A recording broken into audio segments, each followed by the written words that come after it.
Dok, periodontitis itu apa dan gejalanya gimana? Oh ya, kalau misalnya kita ngomongin periodontitis, jadi periodontitis itu adalah suatu kondisi ya, suatu kondisi patologis karena adanya infeksi kuman yang dapat menyerang jaringan periodontal di dalam gigi ya, atau jaringan struktur pendukung gigi gitu.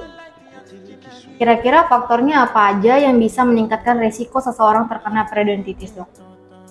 Untuk faktor resiko sendiri itu sebenarnya ada banyak, cuman yang paling banyak berperan itu biasanya oral hygiene pasien sendiri ya.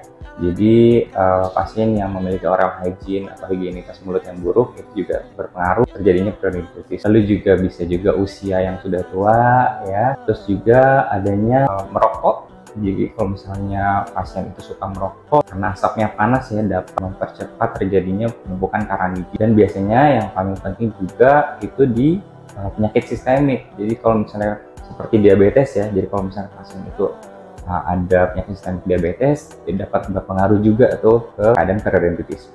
Terus ciri-ciri dari periodontitis itu apa aja? Kalau ciri-ciri periodontitis itu sendiri sih sebenarnya kita orang awam juga bisa tahu ya. Jadi keadaan itu biasanya giginya goyang. Kalau giginya udah goyang tanpa sebab, nggak ada lubang, tiba-tiba goyang sendiri, nah itu patut dicurigai. Lalu juga kalau misalnya kita sikat gigi, itu bisa ngeluarin darah. Jadi ada infeksi kan tadi di situ kan. Yang ketiga bisa juga nafas. Kalau misalnya nafasnya kurang segar gitu ya atau bau mulut, nah itu juga bisa tuh terdeteksi adanya periodontitis gitu. Oke, apa aja sih dampak periodontitis jika terlambat atau tidak segera diobati, dok? Oke, jadi kalau misalnya kita ngomongin dampak ya, biasanya kan dampak periodontitis itu panjang. Nah, jangka panjangnya itu bisa berbahaya ya. Jadi bisa juga infeksi kumannya itu bikin jadi abses atau nanah ya. Juga untuk jangka panjangnya sendiri dia bisa menyebar ke otak, bisa juga meningitis, bisa juga ke penyakit jantung juga gitu.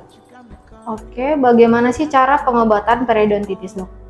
Untuk pengobatan periodontitis sendiri sih ada jangka pendek, ada jangka panjang ya. Jadi bisa, karena jadi kalau misalnya periodontitis itu kan keadaannya giginya goyang tuh ya. Itu juga kalau sikat gigi suka berdarah. Nah makanya kita tanggulangi dengan adanya pembersihan karang gigi. Jadi bagian-bagian di bawah gusinya itu kita bersihkan dengan cara scaling atau pembersihan karang gigi. Itu biasanya kita cek selama 6 bulan sekali. Tidak hanya pembersihan karang gigi atau scaling aja ya, tapi kita juga bisa lakukan dengan cara root planing atau penghalusan bagian akar sehingga infeksi-infeksi yang ada di bawah akar itu kita bisa tanggulangi gitu. Dan juga kalau misalnya giginya sudah goyang banget gitu ya, sudah keadaan goyang banget, itu kita bisa lakukan tindakan splinting. Jadi kita seperti mengikat giginya, mudah-mudahan terjadi penyembuhan pada jaringan periodontal tersebut gitu. Oke, makasih ya, dok. Oke, sama-sama. Yuk cegah periodontitis sebelum terlambat. Jika kamu sudah mengalaminya, segera lakukan pengobatan di cabang Axel Dental terdekat ya. Untuk promo informasi lebih lanjut, klik link berikut.